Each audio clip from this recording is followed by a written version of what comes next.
Astaghfirullahalazim alladzi la ilaha illa anta akhlaqtani wa ana abduka wa ana a'udzubika min syarri ma sana'tu wa laka bi ni'matika alayya wa abu bi dhanbi faghfir li fa innahu la yaghfiru dhunuba illa anta. Astaghfirullahalazim alladzi la ilaha illa anta akhlaqtani wa ana abduka wa ana ala ahdika wa ahdika mastaqim. A'udzubika min syarri ma sana'tu wa laka bi ni'matika alayya wa abu bi dhanbi faghfir li fa innahu la yaghfiru.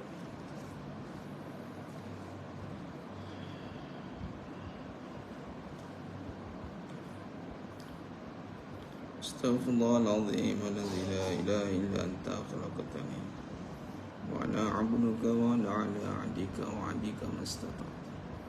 A'udzubika min syarri ma sana'tu wa bi ni'matika alayya wa abu bi dhanbi faghfir li fa innahu la yaghfiru dhunuba illa anta. Astaghfirullahalazim alladzi la ilaha illa anta khalaqtani wa ana 'abduka wa ana 'ala 'ahdika wa 'ahdika mastata'tu. A'udzubika min syarri ma sana'tu wa bi ni'matika alayya wa abu bi dhanbi faghfir li fa innahu la yaghfiru dhunuba illa anta. Assalamualaikum warahmatullahi wabarakatuh.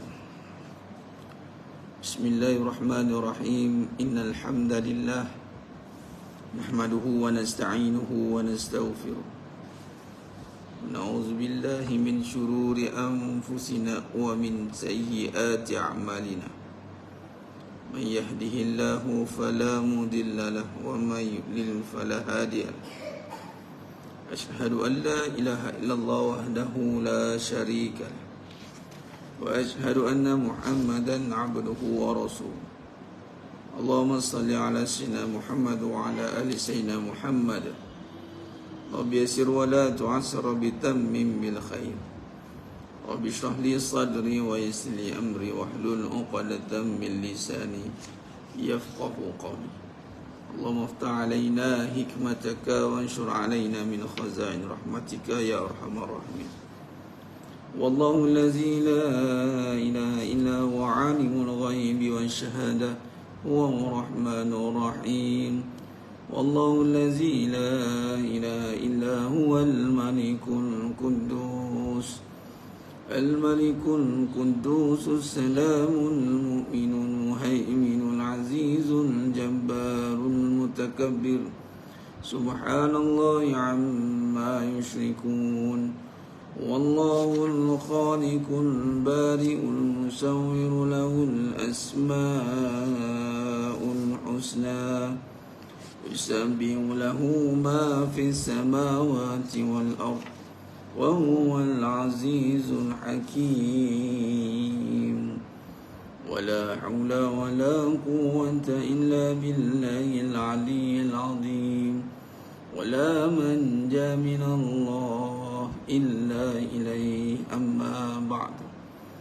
أيها المؤمنون اتقوا الله أوصيكم وإياي بتقوى الله فقد فاز المتقون. Sidang jemaah yang dimuliakan Allah Subhanahu wa taala, mudah-mudahan kita semua tergolong dalam golongan hamba-hambanya yang benar-benar bersyukur. Amin ya rabbal alamin. Alhamdulillah, syukur pada Allah SWT pada pagi yang penuh barakah ni, Yaumul Jum'ah, pada penghulu segala hari. Allah SWT mengizinkan kita lagi untuk terus berada dalam suasana ketaatan. Seluruh amalan yang kita ada hari ini, seluruh ketaatan yang kita pelori hari ini adalah anugerah daripada Allah Subhanahu wa taala. Kita kena lihat dengan anugerah Allah. Jangan sampai terlihat adanya diri, yakni bukan tertegaknya amalan itu semata-mata kerana diri kita saja. Ianya adalah hasil ataupun natijah, kesan daripada kurniaan Allah Subhanahu wa taala. Maka sebab itu zahir pada perbuatan itu mestilah dilahirkan dengan rasa kehambaan. Kita mampu melakukan ibadah itu, lalu terbinanya sifat kehambaan. Sifat kehambaan yang mana tunduk, khuduk dan tawaduk. Khuduk dan tunduk dan tawaduk. di atas segala kurniaan yang Allah telah berikan kepada kita melalui amal ketaatan. Begitu juga dengan dunia jemaah sekalian, yang bersifat bermula tiada. Diri kita pun bermula tiada. Dunia pun hari ini adalah bersifat kurniaan Allah Subhanahu Wa Taala. Dapat kita akan dunia itu bukan dengan semata-mata diri kita. Tertegaknya dunia itu adalah dengan kurniaan Allah Subhanahu Wa Taala. Maka menghadirkan rasa kehambaan atas segala apa yang kita ada hari ini adalah menjadi tuntutan. Malah ini menjadi satu perkara yang menjadi keutamaan untuk kita bina rasa tersebut, supaya kita mampu berjalan di atas muka bumi ini dengan sifat merendah diri. Allazina yamshuna 'alal ardh hauna. Ini sifat yang mesti kena ada dalam diri seorang hamba Allah. Kerana sifat inilah yang membentuk jiwa, membentuk hati kita agar sentiasa melihat tanda-tanda kebesaran Allah, agar sentiasa merenung segala tanda-tanda kekuasaan Allah SWT. Dalam kehidupan kita ini jemaah sekalian, yang menjadi penghalang besar itu adalah apabila diri sudah tidak merasakan dirinya sebagai hamba. Penghalang apabila diri tidak merasakan sifat kehambaan. Sifat kehambaan inilah yang akan membawa dirinya itu untuk berjalan, hidup, melakukan segala suruhan, meninggalkan segala larangan, dan berada dalam segala bentuk situasi itu dengan sifat pengharapan kepada Allah. Dan iblis sangat menjadikan ini sebagai agenda, sehingga Allah rakamkan dalam surah Al-A'raf ayat 17, yang mana iblis begitu yakin untuk mendatangi kita. Dia kata dengan Allah apa? Dia akan datangi mereka, katanya, dari depan, dari belakang, dari kiri, dari kanan. Wala tajidu aktsarahum syakirin. Kau tidak akan dapati mereka itu bersyukur. Membina sifat kehambaan itu akan membawa sifat syukur sebenarnya. Syukur terbina dengan sifat kehambaan. Dengan memadamkan sifat kehambaan, maka seseorang itu akan jauh dari sifat syukur itu. Dan bila jauh daripada sifat syukur jemaah sekalian, maka kerosakan pada ibadah, kerosakan pada kehidupan itu akan berlaku. Maka syukur itu akan berubah menjadi kufur.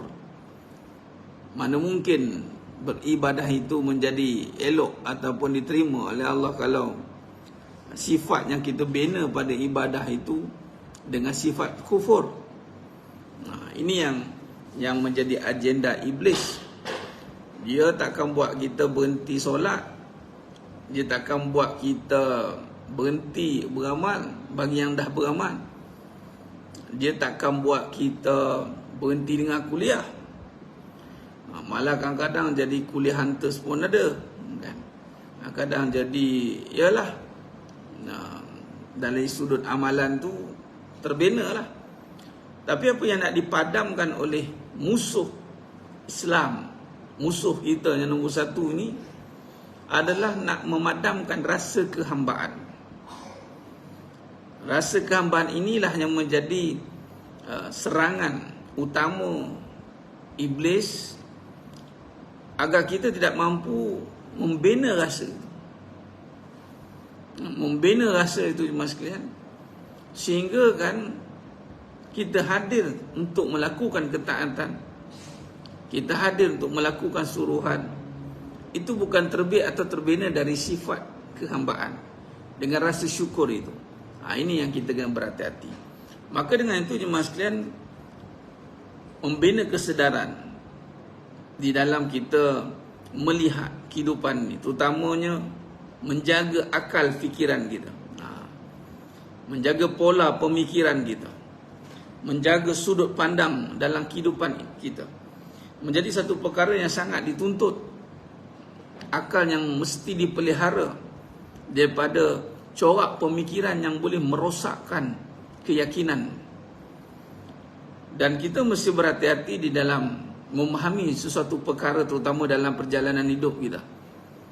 Kita kena mesti berhati-hati, adakah pola pemikiran kita, corak pemikiran kita, ada pemikiran yang bersandarkan, berlandaskan kepada kebenaran.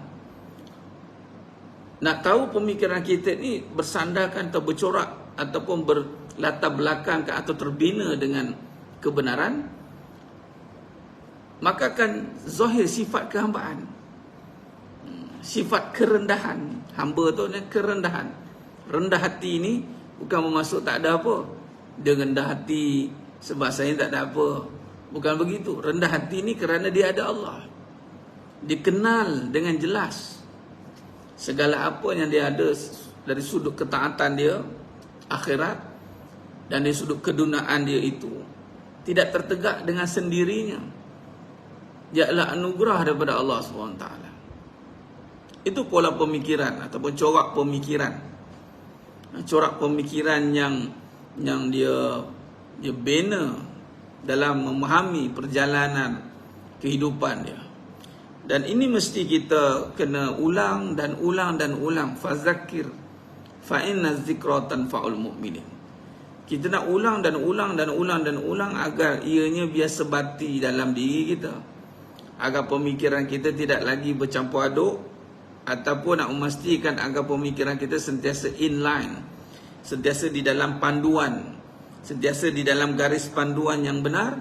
Maka tiada cara lain adalah kita kena seringkali mengulangi perkara tersebut dalam membincangkan hal keadaan itu.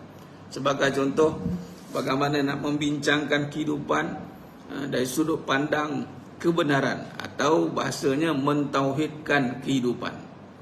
Yang ini kita nak melihat hidup kita ni perjalanannya adalah perjalanan untuk akhirnya kita nak sampai kepada Allah. Perjalanan kita itu yang mana kita nak menuju kepada Allah, bukan menuju kepada amal, bukan menuju kepada apa yang kita ada hari ini, tetapi perjalanan kita ini nak menuju kepada Allah Subhanahu wa taala. Perjalanan yang berlandaskan kepada jalan ini yang membawa kepada Allah mestilah terbina daripada asas jalan mengikut tarik nubuah. Mesti jalan yang terbina itu adalah mengikut, bersandarkan kepada jalan-jalan kenabian. Maka kita umat bagi Nabi Muhammad sallallahu alaihi wasallam, dalam kita bina jalan ataupun mengikut jalan, mengikut syariat yang telah dibawakan oleh baginda Nabi Muhammad sallallahu alaihi wasallam, maka jalan itu adalah jalan yang mesti kita pelihara dan jaga. Dalam kehidupan yang sekalian, bagaimana nak memastikan kita jalan mengikut tarik nubuah? Maka kita hendaklah membawa kembali perbincangan hidup kita kepada sifat wajib bagi Nabi SAW. Perbincangan kepada sifat wajib bagi Nabi SAW adalah perbahasan yang kita akan pastikan ianya sebati di dalam hidup kita. Kerana kita nak menjaga pola pemikiran kita agar tidak terjebak dengan kebendaan. Kita nak jaga hati kita agar punya sifat kerendahan, kehambaan. Maka mestilah ada kaedah yang kita kena ada untuk memberi panduan. Ya, kita faham kaedah Al-Quran dan As-Sunnah. Kita tahu tentang Al-Quran, kita tahu tentang As-Sunnah. Tetapi dalam kehidupan kita, kita tidak ikut corak atau tidak ikut kaedah. Ya, ini hidup kita punya pemikiran sendiri. Ini masalah. Kehidupan kita punya gaya tersendiri. Oh ya, kita orang Islam, saya orang Islam, Ustaz. Saya orang Islam. Nah, kita ikut pengajian, kita ikut itu, kita ikut ini. Tapi ketahuilah jemaah sekalian, yang susah nak ikut tu ada diri kita yang punya style, gaya tersendiri.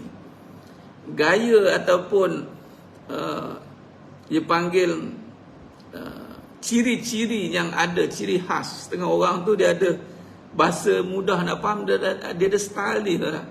Oh, dia ni style dia lain. Bahasa gitu kan. Oh, dia ni lain, cara dia lain. Walhal kita asalnya kita sama. Tadi kan solat sama contoh. Kita dengar kuliah sama, kan? Kita buat apa nampak sama luaran, kan?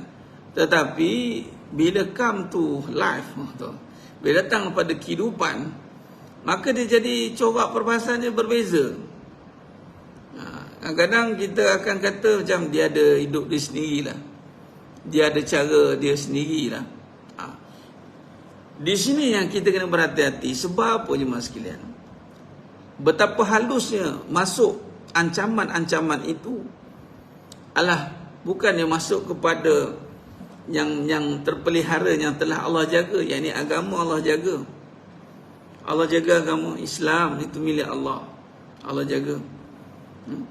Apa yang membawa kepada sifat Islam itu, agama, amalan, seluruh amalan itu terpelihara sebenarnya. Tapi yang menyebabkan rosak amalan itu bukan kerana amalan itu, tetapi kerana sikap ataupun diri seseorang itu, yang dia ada mempunyai cara dia tersendiri, style dia tersendiri. Malah kadang-kadang sampai tahap agama itu dipaham dengan sendiri.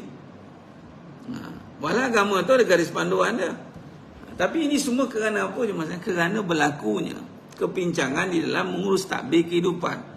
Dia tidak berbalik kepada kaedah, manhaj, metod, kaedah melihat kehidupan mengikut sifat wajib bagi Nabi SAW. Maka pendekatan yang digunakan di dalam perbahasan hakikat kehidupan terutamanya, maka kita membawa kembali untuk kehidupan itu untuk dibahaskan, untuk disandarkan kepada perbahasan sifat wajib bagi Nabi Muhammad SAW. Dan ianya terbukti berkesan dan benar. Kerana yang pertama, kalau kita lihat Nabi SAW itu diutuskan oleh Allah SWT. Itu yang pertama dan utama dan menjadi tanggungjawab besar. Itu adalah innama bu'istu liutammima makarimal akhlak. Nabi SAW itu diutuskanlah untuk memperbaiki perangai, memperbaiki style tadi, gaya hidup kita, rutin hidup kita, corak fikiran kita, cara cakap kita, cara tengok kita. Itu semuanya mempengaruhi kepada sifat yang akan terbina dalam hati kita. Adakah sifat itu terbina dengan corak yang sebenar? Maka tengok dia ikut dalam kerangka apa, kehidupan dia itu dalam model apa. Maka sebab itulah Nabi SAW itu menekankan, menjadi agenda besar kehidupan ataupun utusan yang Allah SWT utuskan adalah untuk membawa kepada pembentukan akhlak. Innama bu'istu liutammima makarimal akhlak. Jadi jemaah yang muliakan Allah Subhanahu Wa Taala. Sebab itu kalau kita lihat dia disebut tentang hidup tadi, akhlak, perangai. Jangan terkejut kalau amalan yang ada pada diri seseorang itu ataupun diri kita lah kan, tapi masih lagi gagal ataupun tidak terbina sifat-sifat yang membawa kepada kehambaan itu. Kadang-kadang contohlah, ini kita cerita realiti, mas sekalian, yang mungkin ada pengalaman pergi majlis. Ini saya bukan kata kita nak persoalkan, tapi kita nak ambil perhatian, kita nak ambil faham. Bagi contohlah kita pergi majlis ilmu lah, senang cerita. Majlis tu baik kan, majlis ilmu kan. Kita ambil lah majlis ilmu, kita ambil, saya fokuskan orang perempuan lah. Dia ada satu sifat, hati-hati, yang dipanggil perangai. Dia duduk dengan klan-klan dia, dia duduk dengan geng-geng dia. Hati-hati. Sebab dia ada perangai dia, ada style dia. Dia macam, oh, aku tak masuk dengan dia ni lah, macam ni aku masuk. Dia jadi masuk tak masuk tu sebab ada style dia. Yang orang ni style dia cakap lepas dia, zaf bagi, zaf cakap. Dia tak pandang kiri kanan, dia zaf itu. Sedangkan Nabi ajar kan, cakap tu biar betul, benar. Al-muslimu man salima muslimu min lisani wa yadi. Muslim itu, yang sebenar itu adalah yang orang duduk dengan dia selamat daripada lisan dan tangan dia. Tangan dia itu, lisan dia itu tidak membahayakan Jadi dia jadi macam, yalah kita mengaji ilmu yang sama, tiba-tiba habis pengajian dia akan jadi macam berbeza-beza. Malah perbincangan mula nampak macam lain.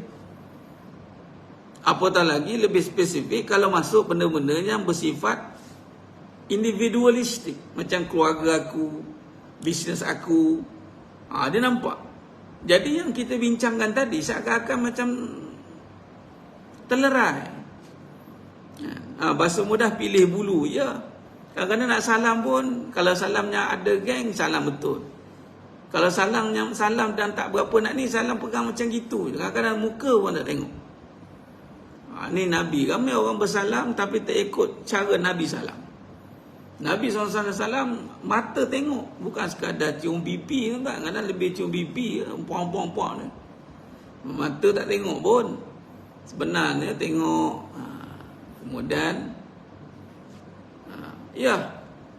perkataan macam tak ikhlas kan. Macam itulah bahasa-bahasa kehidupan. Benar tak ada. Ya. Ini bayang dalam majlis yang elok. Kita dah berada dalam majlis ilmu. Kadang-kadang wujud. Saya nak bagi tahu itu adalah kerana nak membincangkan perbincangan kita. Apatah lagi dalam perbincangan serangan pemikiran. Sebab itu kalau kita lihat pemikiran-pemikiran yang bersifat, kita namakan dia sesat lah. Pemikiran sesat. Dia akan ada satu kumpulan tersendiri. Dia akan cuba untuk jadi eksklusif. Dia akan jadi yang macam terpaling. Sebab antara ancaman bila hilangnya sifat kehambaan tadi, maka akan datang sifat keakuan. Keakuan ini juga boleh diterjemahkan pada kumpulan. Sebab tu Nabi larang sifat asabiah. Dia masuk geng-geng dia masuk yang boleh berbicara. Kalau geng-geng pula, geng bisnes cakap bisnes, yang tak masuk bisnes tak bercakap. Ini tak geng. Bolehlah geng soso lah tangan dia, soso lah. Yang ini yes, yang ini ngam. Sebab apa? Dia cerita masuk je. Panggil kenegu dia. Kenegu dia bercakap. Tu dia. Tapi kalau tak kenegu tu, membisu je. Memang kalau ikut adat, manusia ni akan duduk dengan yang dia selesa kan, adat lah. Tapi kalau konsep ibadah, dia tidak membeza-bezakan begitu. Kerana ada sifat membeza-bezakan dalam diri, kerana tidak ada sifat kehambaan, maka datanglah perbezaan itu. Perbezaan tu dah ada. Memang wujud perbezaan. Memanglah orang ni adat, contohlah background ni orang Minang, ini orang utara kan, ini orang ni adat. Memanglah dari segi adat dia tengok tak sama dah. Kita menambahkan lagi tak sama tu, perbezaan dengan kita membezakan. Aku tak boleh masukkan dia, aku tak boleh ngangkan dia. Jadi ini yang kita kena perhatikan. Jadi maksudnya berapa? Ini contoh. Contoh yang mana perkara ini mesti kita perhatikan. Kita perhatikan dalam sudut pandang yang sebenar, kerana nak membina sifat kehambaan. Samalah juga ustaz yang ngajak online pun dia akan jawab salam geng-geng dia je. Bukankah itu sifat sombong? Hati-hati, sifat sombong ni itu dia panggil cabang dia. Adik-beradik pun boleh jadi tak sekufu ustaz. Ini yang berlaku realiti. Kalau kita renung balik, banyak realiti. Sebab itu berbalik kepada indikator tadi, ini mana kayu pengukur dia. Ini kehidupan, pemikiran, dan apa yang dia bina dalam hati dia itu melalui ilmu yang bagaimana. Sebab itu jemaah yang muliakan Allah Subhanahu Wa Taala, kalau kita lihat sifat sombong itu dengan itulah tadi, dia bila kata datang membeza-bezakan, maka dia akan, kita bimbang, dia akan meremehkan. Ini sangat mudah berlaku jemaah sekalian. Nak meremehkan orang ni sangat mudah. Apatah lagi dengan ancaman pemikiran. Pemikiran yang akhirnya dia punya pemikiran-pemikiran yang bersalahan dengan Ahlussunnah wal Jamaah. Ataupun pemikiran yang tidak mengikut kepada kerangka yang benar, yakni ikut Ahlussunnah wal Jamaah, yakni Al-Quran dan Sunnah dan para sahabat dan para ulama yang muktabar. Kita boleh nampak kesan dia adalah dia akan ada sifat eksklusif. Dia ada sifat yang aku yang terpaling, bahasa kita trend sekarang ni, terpaling. Dan dia mudah untuk melihat yang berbeza dengan dia, ikhtilaf yang berlaku di dalam hidup dia, pemikiran dia. Dia terus akan meremehkan tanpa mengusul peksa. Dia tidak ada usul peksa. Dia terus meremehkan. Hati-hati. Sebab itu kita bincangkan pada pagi ini, jemaah sekalian. Yang pertama tadi kita bincangkan agar sifat rasa. Sifat rasa tadi kehambaan. Sifat kehambaan ini mesti terbina. Nak membina sifat kehambaan itu adalah dengan kita membina kesedaran. Sedar dalam menjaga pola pemikiran. Dengan kita menjaga pola pemikiran kita agar selari dengan keimanan kita. Jadi membina keimanan dengan kepercayaan dan keyakinan yang benar, keimanan yang berlandaskan pada tauhid yang benar, maka pemikiran kita akan terarah dengan baik. Maka melihatlah kita tentang apa sahaja kehidupan yang kita ada hari ini, terutama kita boleh beramal, kita ada amalan akhirat. Allah kurniakan amalan, kita boleh beramal akhirat ni. Khususiah pun, umum pun boleh jadi akhirat sebagai contoh, kan? Dia tidak ada sifat berjasa, itu dia tidak nampak kepada diri dia. Sifat umum, contoh macam semalam kita buat munajat umat malam, kan? Saya dia buat munajat umat, kemudian adalah sesi soal jawab. Maka datanglah soalan tentang isteri duk bantu suami gitu gini. Maka kalau dia faham dengan kehambaan, dia tak akan nampak diri dia itu, tapi dia nampak atas pilihan Allah memilih diri dia untuk berkhidmat. Maka dia tak adalah sifat keakuan aku tu. Dia tak adalah menuding jari engkau, aku, engkau.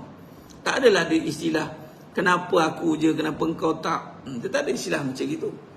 Orang yang ada sifat kehambaan itu, dia tidak akan melihat manusia itu dalam terpecah kepada keadaan tadi. Dia melihat, oh aku je, engkau tak buat.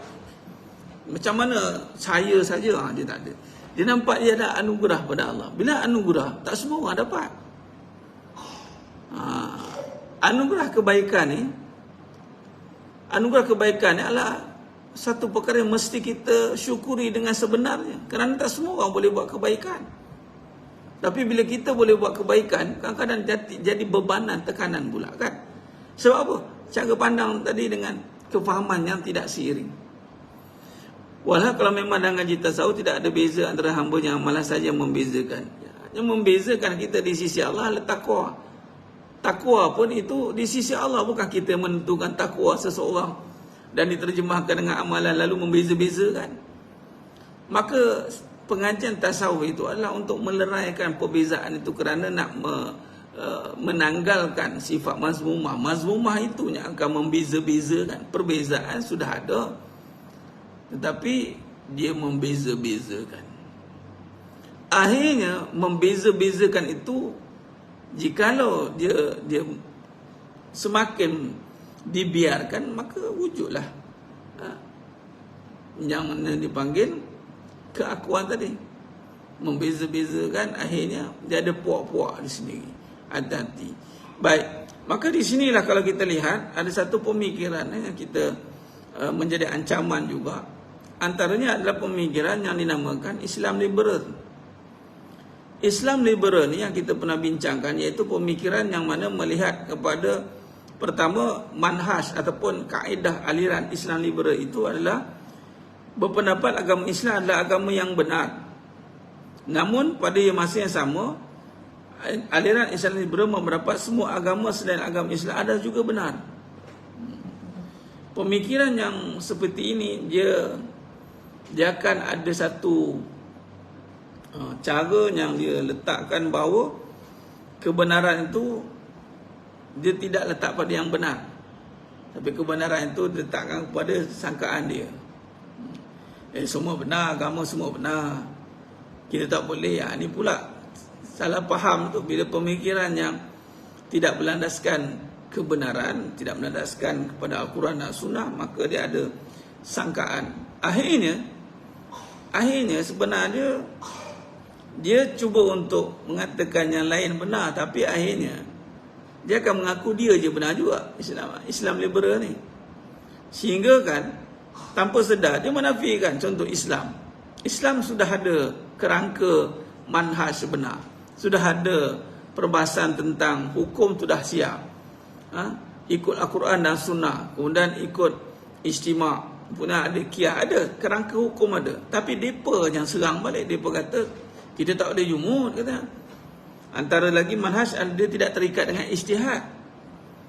Dia suruh kita ni boleh takwil sendiri. Mereka juga memiliki takwilan tersendiri terhadap beberapa ajaran Islam yang mereka nampak. Asalnya dia kata Islam ni benar, tapi bukan Islam je benar, yang agama lain pun benar. Dia cuba nak pecahkan. Dia cuba nak pecahkan eksklusif itu. Walhal eksklusif itu bukan manusia yang letak. Allah, inna dina indallahil Islam. Tapi akhirnya mereka pula yang akan menyerang balik, mengatakan Islam ini yang sebenar ni sebenarnya dia yang benar. Pula nampak. Akhirnya itu yang kita bincangkan tadi. Corak pemikiran ataupun kerangka pemikiran atau pola pemikiran yang tidak membawa kepada kehambaan, pemikiran tidak membawa kepada sifat kehambaan, melihat tanda-tanda kekuasaan Tuhan, ini Allah, maka akhirnya dia akan pincang, dia akan balik pada keakuan balik, dia akan jadi terpaling balik. Macam dia lah yang pakar membincangkan hukum, walhal dia pun berpandukan ulama' dia juga kan. Ulama' dia ada ulama' dia, ada tokoh liberal dia. Bila kita sudah ada Islam yang dah sempurna kan, dia boleh petikai, nampak tidak? Akhirnya dia pun kembali kepada cara berfikir yang dia je betul, kita salah. Walhal Islam tidak begitu. Islam sudah ada, bukan mengatakan kau salah aku betul. Islam tidak berpegang begitu. Islam tetap mengatakan Al-Quran dan Sunnah itu benar. Jadi siapa yang ikut Al-Quran dan Sunnah, itu dialah yang benar kan? Ikut surah Allah, tinggal larangannya benar. Kita tidak pergi pada individu. Islam, agama Islam tidak milik etnik, tidak milik kaum. Kaum ini, kaum ini. Tidak. Islam syumul. Tetapi siapa yang tak ikut Islam, yakni tidak ikut yang jalan yang sebenar, dia terkeluar daripada jalan kebenaran. Bukan mengaku dialah benar. Islam tidak buat pengakuan begitu. Islam meletakkan jalan yang benar, maka dia balik kepada Islam, maka dia ikut jalan yang benar. Dia keluar daripada Islam, maka dia terkeluar pada landasan yang benar. Nah, mereka tidak setuju statement ini. Mereka kata mereka pun di jalan yang benar. Akhirnya tengok-tengok balik, dia mengaku dia benar, kita salah. Akhirnya dia mesti akan kona kepada dia menyalahkan. Ini pun satu ciri ancaman pemikiran yang boleh menyebabkan kepada kerosakan akidah juga adalah datang sifat ancaman dalam berbalah, menyalah ni. Menyalah ni.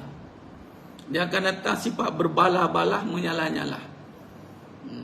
Ini banyak berlaku terutama dalam aliran pemikiran, ancaman aliran pemikiran begini. Dia suka mempertikaikan, dia suka akan berbalah. Tak semestinya tafsiran begini. Sebagai contoh, dia melihat Al-Quran itu bukan hanya dikupas oleh Nabi katanya, bukan hanya dikupas dengan cara begini. Dia suruh keluar daripada konteks ijtihad. Sedangkan Al-Quran ada kaedah dia, uslub dia. Dia tidak. Dia meletakkan dia boleh takwil Al-Quran mengikut kepahaman dia, dan dia meletakkan syurga dan neraka tidak wujud, melainkan ia adalah kesan psikologi saja. Nampak? Dia kata syurga neraka ni mana ada wujud sekarang, kata. Tak ada wujud, dia sekarang nak menakut-nakutkan saja, nak bagi semangat saja. Nampak? Walhal itu iman, itu kaedah. Bila melihat kepada manhaj Islam liberal ni pula, kepada Rasulullah SAW, dia melihat Nabi pula. Dia kata apa? Mereka beranggapan bahawa sifat nubuah yang dimiliki oleh Rasulullah hanyalah kemampuan seorang manusia biasa untuk memimpin manusia lain. Oleh itu, sesiapa saja boleh memimpin, boleh mengambil alih sifat nubuah. Maksudnya dia tidak, nampak? Walhal sifat nubuah itu hanya ada pada insan yang terpilih. Dia tidak boleh berpindah-pindah. Dia bukan je pangkat. Dia adalah pilihan Allah. Jadi Nabi SAW itu dipilih oleh Allah, dilantik oleh Allah. Tapi mereka kata tak, Nabi ni sifat saja, katanya. Dan dia ada sifat kelebihan dalam memimpin, dan siapa-siapa boleh memimpin. Itu datangnya Nabi mereka tu. Di sinilah wujudnya Nabi, gerakan Nabi palsu ni pun mengaku Nabi. Sebab yang pertama, dia tidak lekat. Akhirnya dia betul, kita salah. Akhirnya konah, dia akan konah balik. Dia kata sifat perwatakan itu, semua itu pada diri saja. Dan dia meletakkan, nampak, dia kata apa? Dia kata apa kat sini? Segala apa yang dipraktikkan pada zaman Nabi tidak lagi relevan pada zaman sekarang. Sebab tu antara Islam liberal ni juga, dia memperjuangkan kemodenan dan meremehkan, merendahkan keaslian yang telah wujud sebelum itu. Bagi contoh, bersiwak. Apa ni bersiwak? Dia nampak kita pakai berus gigi lah sekarang, siwak tak pakai. Apa ni janggut panjang-panjang, bagi contoh. Zaman dulu tak ada jilid, zaman dulu tak ada, sekarang dah kena ni. Jadi apa saja peninggalan Nabi SAW, yang mana itu ya zaman Nabi, iktibarlah zaman sekarang pun bila kita pakai sama macam zaman dulu yang pernah Nabi pakai, maka iktibarlah, dapatlah pahala ikut Nabi. Tapi mereka menganggap benda tu sebagai ketinggalan zaman.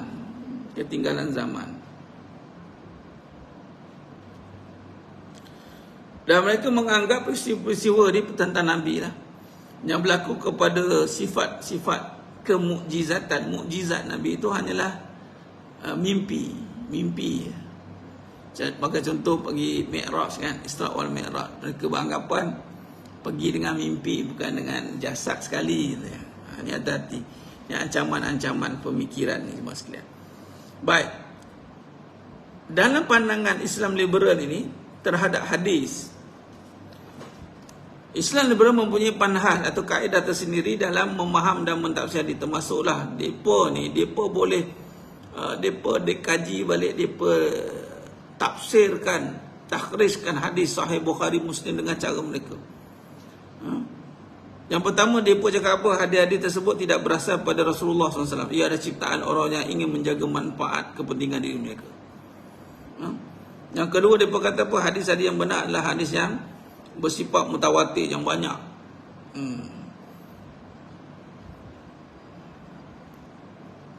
Mereka menganggap hadis ini rekaan, bukan pada Nabi. Jadi kita boleh ubah-ubah. Dan kesalahan yang paling besar dilakukan oleh mereka kata para imam hadis, di mana mereka hanya menekankan pada perawi hadis, tidak pada matan hadis. Dia pula komen, nampak tak? Walhal patutnya dia follow lah, dia belajar lah, tak tahu belajar lah kan. Tak, dia komen, dia kata dia komen. Apa tengok perawi ni, matan dia yang penting. Bila matan penting, itu jadi haru tu. Walhal perawi itu juga terkesannya matannya. Dua-dua kena ambil berat. Jadi bila kata sekiranya mereka memahati kepada matan hadis, mereka tidak memasukkan ke dalam kitab, mereka cerita tahyul.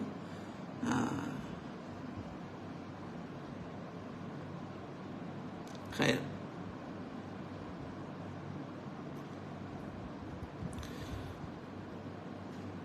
Dan terhadap ilmu yang lain,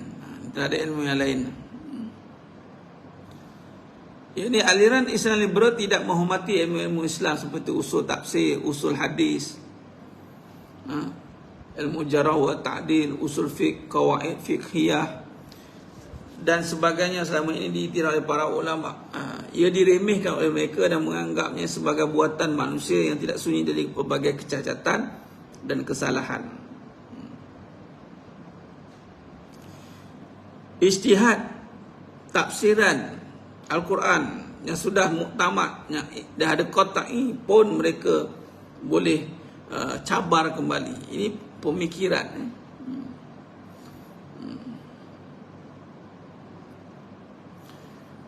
Pemikiran ni yang sedang menular. Kenapa macam pihak yang sepatutnya ambil tindakan kat daripada etik kat media sosial? Dia bukan tak ambil tindakan. Nak mengambil tindakan itu perlukan banyak prosedur yang bukan sewenang-wenangnya boleh ambil begitu. Kita kena faham begitulah.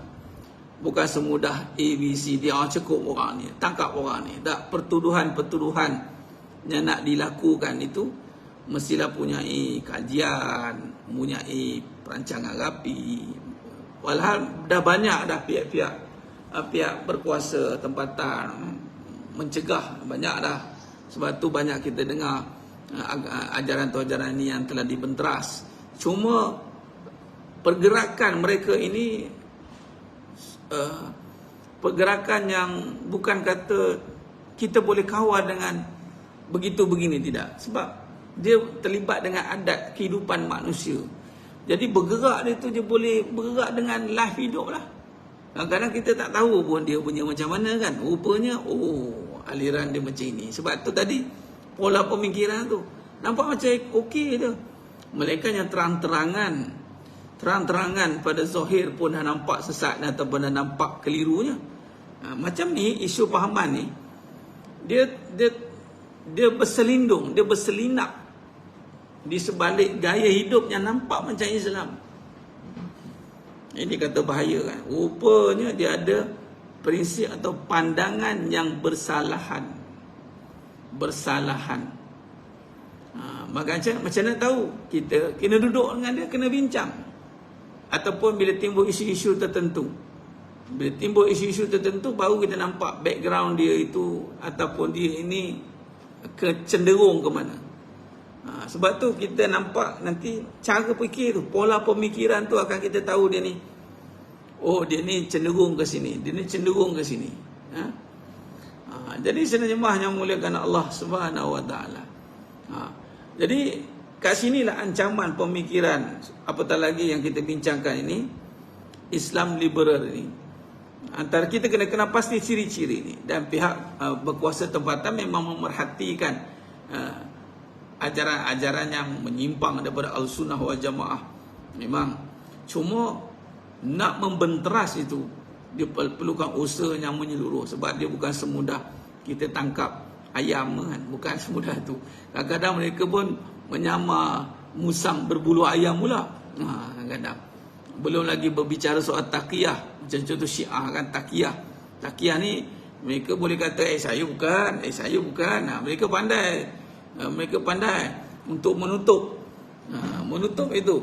Kalau katalah kita duduk selama kita ni, kita bincang tentang Al-Sunnah wal Jamaah, mereka boleh mengatakan ya saya Al-Sunnah wal Jamaah ya. Mereka bahasa mudah ni, pura-pura mudah lah. Mereka senang nak bermuka-muka lah. Sebab mereka bukan berasaskan yang benar. Mereka tidak berasaskan benar. Maka di situ jemaah sekalian, mereka bolehlah bermuka-muka, tak ada masalah lah. Jadi benar, cukup berbahaya untuk anak muda. Sebab tu kita kena musang berbulu, ayam berbulu musang. Itu dah terang-terang nampak lah tu. Macam tadi tu kesesatan yang nyata. Dah terang-terang nampak lah. Tapi jaranglah nak berbulu musang kan. Biasa kan berbulu ayam lah di dalam reban ayam. Dia tengok tempat lah. Kalau berbulu musang mungkin di dalam kandang musang. Nak terkam musang, maka dia kenalah berbulu musang. Jadi yang biasa nak terkam ni musang, maka dia terpaksalah berbulu ayam. Itu cara dia. Jadi sebenarnya yang mulakan Allah Ta'ala. Maka kesimpulan awal yang kita boleh simpulkan, dia kata dengan generasi ke depan anak kita ni, maka kita sebagai penjaga dia, mak ayah lah, kita kena tahu, kita kena ada ilmu yang benar untuk memastikan ciri-ciri dia. Pemerhatian, pemantauan tu mesti kena selalu pada kalau kita tengok media sosial sekarang, tengok anak kita ni dia suka tengok apa kat handphone, kita tahulah dia banyak share apa, dia pernah tengok apa. Sebab banyak share, banyak tengok juga akan menentukan dia ni cenderung ke mana. Kita akan nampak dia ni cenderung ke mana. Kat situ kita boleh nampak. Zaman sekarang zaman yang ialah banyak, Allah dah bantu juga dengan arus kemodenan ni.